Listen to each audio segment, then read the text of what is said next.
وہ صورتیں جن میں روزہ ٹوٹ جاتا ہے اور قضا و کفارہ دونوں لازم ہوتے ہیں: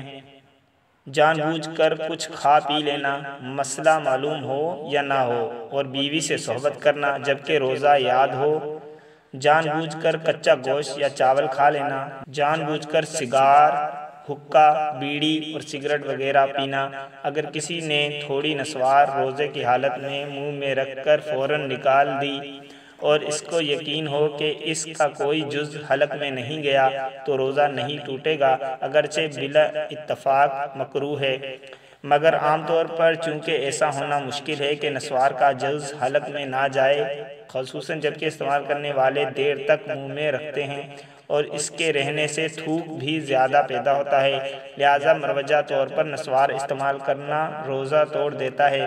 اور اس سے قضا و کفارہ دونوں واجب ہوں گے۔ قضا یہ ہے کہ روزے کے بدلے میں ایک روزہ رکھے، کفارہ یہ ہے کہ ایک غلام آزاد کرے، جہاں شرعی طریقے پر غلام میسر نہ ہو وہاں 60 روزے مسلسل رکھے، ناغہ نہ ہو، ورنہ پھر شروع سے 60 روزے پورے رکھنے ہوں گے، اور اگر روزے کی طاقت نہ ہو تو 60 مسکینوں کو پیٹ بھر کر دونوں وقت کھانا کھلائے۔